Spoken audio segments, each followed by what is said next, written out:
How will Trump's comments about women and sexual assault translate into poll numbers? Our next guest says support for the Republican nominee among independent and women voters could continue to erode. You think? Let's bring in Tom Bevan. He's the co-founder and publisher of Real Clear Politics and RealClearPolitics.com.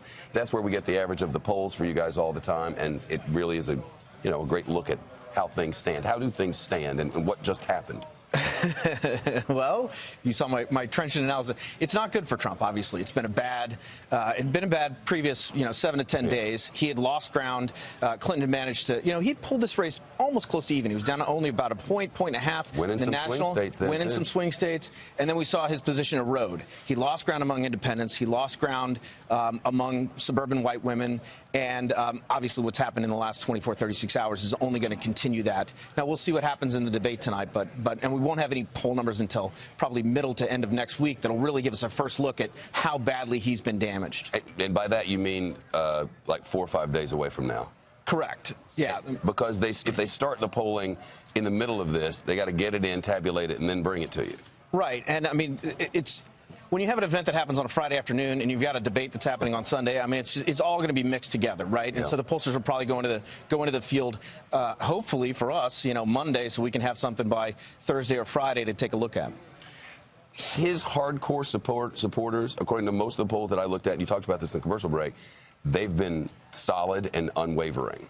They have, and I think that will continue. I mean, that's been one constant, regardless of whatever the controversy's been. They've stuck with him, male and female, and I suspect we've seen some anecdotal evidence of female Trump supporters that, in the wake of these revelations, they're still with him, and I suspect they will stay with him.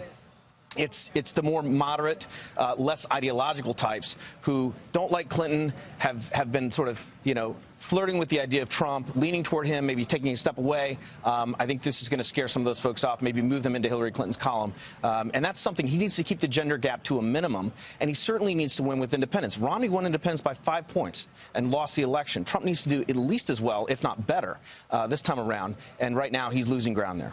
They had said in their postmortem from the last cycle that they need to do better with blacks and Hispanics. It seems like they've now realized, okay, that didn't go very well. One place where Republicans have always been so solid is evangelicals, and I wonder how this is playing among that crowd. Not well. I mean, that's one of the groups that he struggled with. I mean, they've stuck with him for the most part, although there's been a real debate within the evangelical community about this, very heated debate. But that's one of the areas that this is not going to stead him well with any part of his coalition, really. And so that's why, because of the amount of media coverage that it's getting, nonstop, it'll absolutely, everybody's heard of it. It'll be part of that coverage and part of what is filtered in. I mean, literally 100%.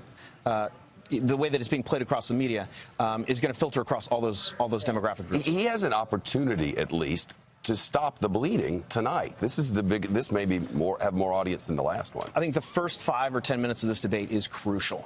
Trump has to, I think, address it head on, right up front, make some sort of contrite, sincere apology, and then try and move past it and turn the debate back to Hillary Clinton's record. Trump can say, look, I said some bad words. I'm sorry. I'm, ashamed of that. But look, are you really going to hold my words from 11 years ago against me versus Hillary Clinton's record of the last 11 years or whatever? It's got to be something like that that allows the public, gives them the space to forgive him if they're willing to do that, and then puts the debate back on the territory that he wants it to be on, which is her, not him.